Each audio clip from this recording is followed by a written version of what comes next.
Welcome sa Panlasa ni Indong. Ngayon magluluto po tayo ng dinakdakan. First na gagawin natin, papakuluin lang po natin yung ulo ng baboy. Lalagyan po lang natin ng konting asin. Then, we go to the next step after this. Okay, after po natin napakuluan, ilalagay lang po natin to sa oven for 400 degrees. Pinakuluan ko po siya ng hanggang 30 minutes. So, malambot-lambot na po siya. Ngayon, i-oven natin to hanggang mag-brown po ng konti.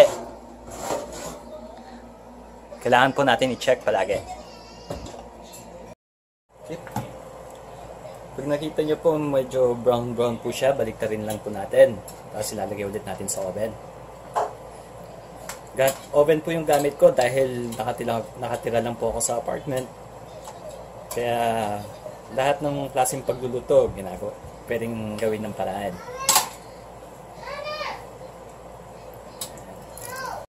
Babalik ko na po ito sa oven.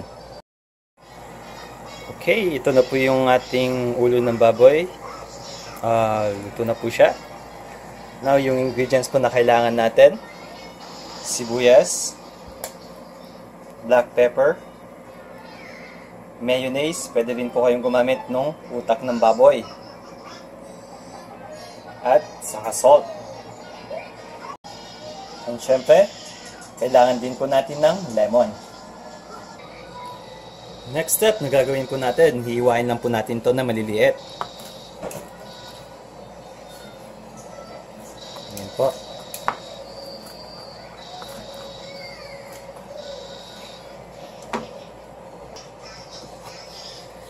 Pwede rin po kayong gumamit ng tenga ng baboy. Pero nung bumili po ako, naubusan po sila. Kaya ito lang po nabili ko.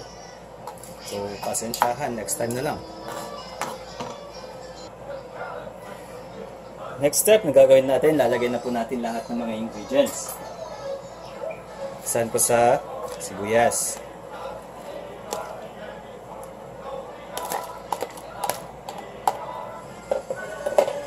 Then, yung lemon natin.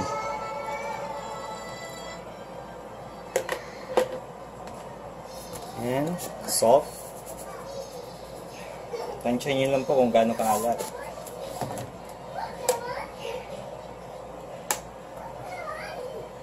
Pepper.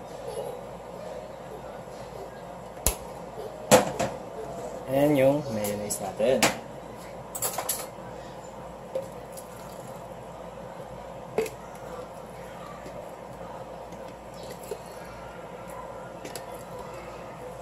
Okay, sakalan po natin. Halo-haluin.